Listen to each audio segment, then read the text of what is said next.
As a distinct form of culture, pop culture crystallized primarily in the United States in the first decades of the 20th century, arguably as a way for young people to contest and openly violate the restrictive social traditions of colonial America through new music, fashions, and overall lifestyles. Elaborating on music, it had a huge role and might be mostly remembered in the future for its impact on pop culture in the 1950s.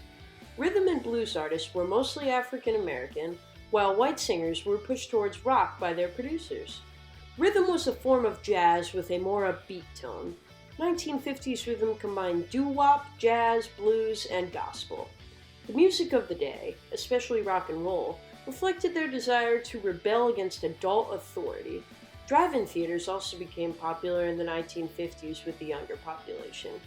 The creation of drive-in theaters really gave the movie business the push it needed to become fleetingly more popular. More people watching your movies equaled more money, which also equaled more fame. Other forms of 1950s popular culture, such as movies and television, sought to entertain, while reinforcing values such as religious faith, patriotism, and conformity to societal norms. Music in the early 1950s was much like the 1940s, crooners everywhere. And that's not a bad thing, but apparently the kids thought it was. By the mid 1950s, Elvis Presley's new style, a sound that will upset a lot of parents, caught on like wildfire. Elvis completely dominated the late 50s, and the other artists that charted during his reign were rip-offs like Conway Twitty. Guys like Chuck Berry, Little Richard, and Chubby Checker all ushered in a brand new style of music people called rock and roll. There were many people that pop culture had a large impact on in the 1950s, such as families, teenagers, and society overall. However, the baby boomers were known for having the largest role in pop culture. The baby boomers had a tremendous effect on popular culture thanks to their sheer numbers. Starting as early as the 1940s, savvy marketers identified the baby boomers as a target demographic and marketed products and entertainment geared to their needs and interests. Rock was becoming very popular, but so were many other genres of music that we still listen to today. The baby boomers developed a greater generation consciousness than previous generations.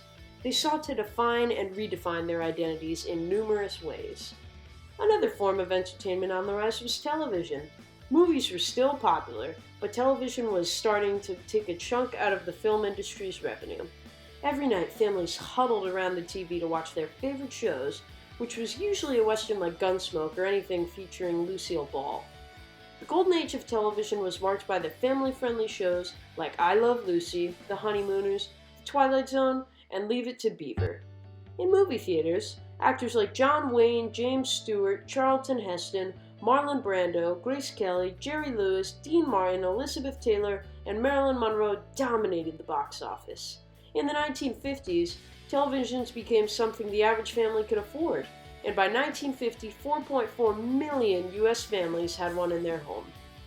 But television was just one of many objects that helped revolutionize living as we know it. Many appliances that we take for granted now were invented or perfected in the 1950s.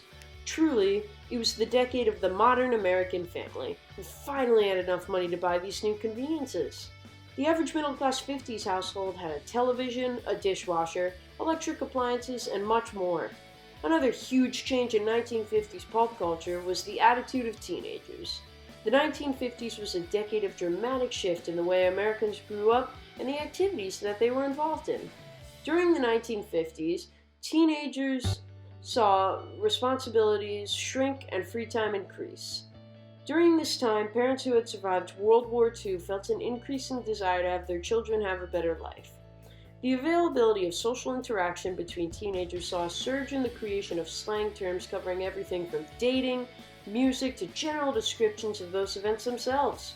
Also, as teenagers became more independent of their parents' conflict between the desires of the parents and the teenagers increased, and eventually caused the term generation gap to enter into American English during the 1960s.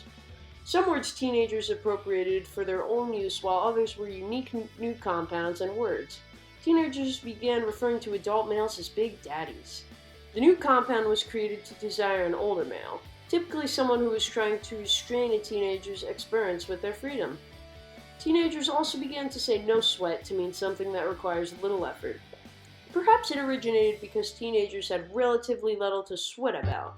It may have been howl, in which case there's no sweat. I'll call you back in 15 minutes.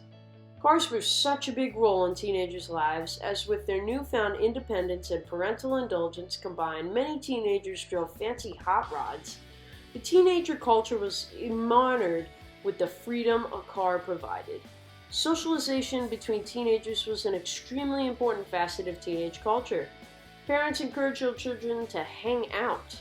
However, with this new socialization, teenagers also began dating more seriously and started to make out and began other more promiscuous behavior. Their freedom became so much more of a priority, as they could now buy and play music they wanted to listen to.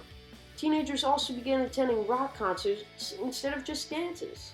Concluding, 1950s pop culture reshaped life forever.